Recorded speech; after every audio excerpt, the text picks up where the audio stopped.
মাত্র 10 মিনিট হাতে সময় থাকলেই কিন্তু এই রেসিপিটা আপনারা বানিয়ে নিতে পারেন। দারুণ মজাদার আর স্বাস্থ্যকরও বটে। খুব বেশি তেলের ঝামেলা নেই। এর জন্য প্রথমেই 1 বাটি পরিমাণে সুজি নিয়ে নিচ্ছি মিক্সার জারের মধ্যে।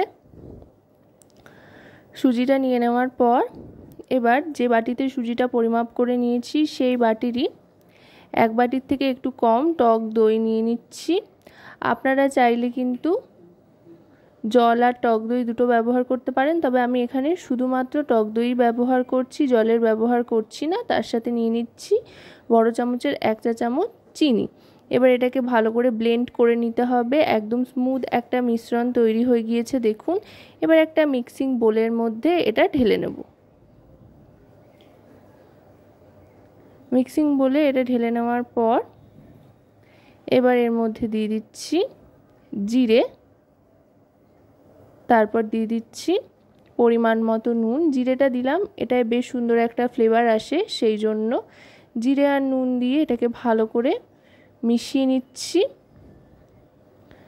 এবার দিয়ে দিচ্ছি খাবার সোডা। এটা কিন্তু অবশ্যই দেবেন, তা না হলে কিন্তু ফ্লপি ব্যাপারটা ঠিক আসবে না। খাবার সোডা দিয়েও ভালো করে মিশিয়ে নিলাম।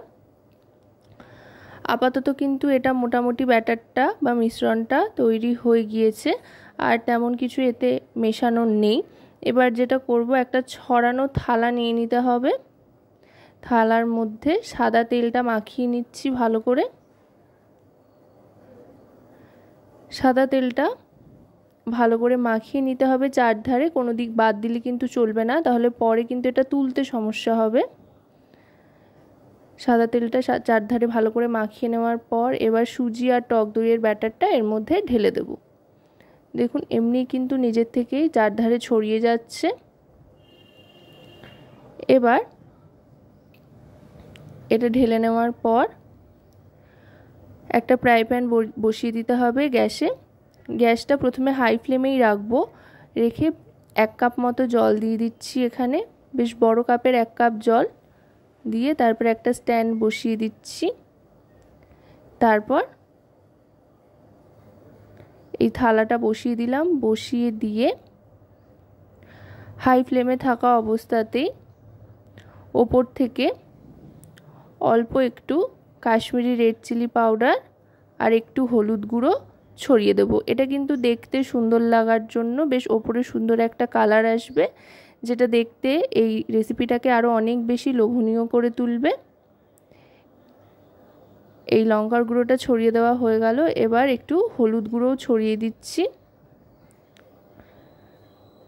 লঙ্কা আর হলুদ গুঁড়ো ছড়িয়ে দেওয়ার পর গ্যাসের ফ্লেমটাকে মিডিয়াম টু হাইতে রেখে দেব। এতক্ষণ পুরোটাই হাইতে ছিল, এবার মিডিয়াম টু হাইতে করে ঢাকনা চাপা দিয়ে দিতে হবে। মোটামুটি 5 থেকে 7 মিনিট কিন্তু ঢাকনা চাপা দিয়ে রাখলেই মিডিয়াম টু হাই ফ্লেমে এটা তৈরি হয়ে যায়। 5 থেকে 7 মিনিট অপেক্ষা করতে করতেই দেখুন এটা কিন্তু অনেকটাই বদলে গিয়েছে টেক্সচারটা, আর ওপরে একটা ঘাম ঘাম ব্যাপার চলে এসছে, বাষ্পটা উঠে এসছে। এই সময় ঢাকনাটা খুলে নেব।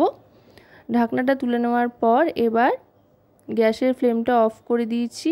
দেখুন ভেতর থেকেও কিন্তু সম্পূর্ণ তৈরি হয়ে গিয়েছে, কিচ্ছু লেগে নেই আর চাকুতে। এভাবে একটা চাকু বা টুথপিকের সাহায্যে একটু চেক করে নেবেন। তারপরে এটাকে নাবিয়ে নিয়ে একটু ঠান্ডা করে নিতে হবে। হাতে সয় এমন ঠান্ডা হলেই এটাকে পিস পিস করে কেটে নিতে পারেন।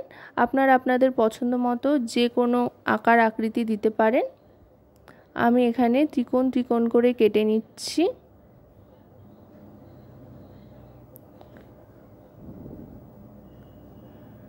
আপনারা চাইলে চৌকো চৌকো করেও কেটে নিতে পারেন। এভাবে পিৎজার মতো করে কেটে নিয়ে তারপরে আস্তে আস্তে এক একটা পিসকে তুলে নেব।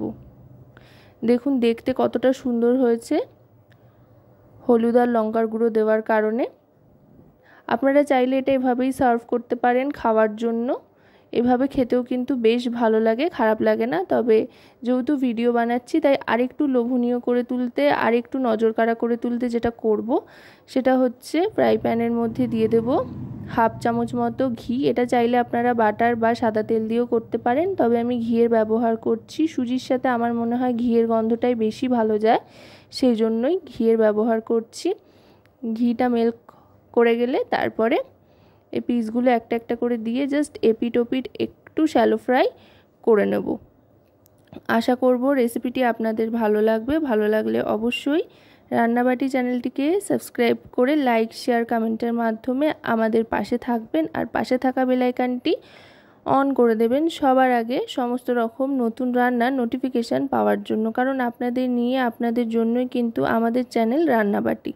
দেখুন দুদিকটা কিন্তু খুব সুন্দর একটা কালার চলে এসছে, বেশ একটা ভাজা ভাজা গন্ধও ছাড়ছে আর ভাজা ভাজা ব্যাপার চলে এসছে। দেখুন এতে করে কিন্তু বেশ গ্লসি গ্লসি গ্লেজি গ্লেজি একটা ব্যাপার এসছে, যেটা কিন্তু এটাকে দেখতে আরও অনেক বেশি আকর্ষণীয় আর লোভনীয় করে তুলেছে। খেতেও কিন্তু দুর্দান্ত লাগে, শুধুই কিন্তু দুটো খেলে পেট ভরে যায়, কোনো কিচ্ছু লাগে না এর সাথে খাওয়ার জন্য, আর বেশ মজাদারও বটে। বানাতেও খুব একটা বেশি সময় বা উপকরণ কোনোটাই লাগে না। এবার আমি আস্তে আস্তে তুলে এগুলোকে সার্ভ করে দিচ্ছি, ওপরে একটা করে কারি পাতা দিয়ে দিচ্ছি, দেখতে সুন্দর লাগবে সেই জন্য। তো আজকের এই রেসিপিটা আপনাদের কেমন লাগলো অবশ্যই কিন্তু জানাবেন।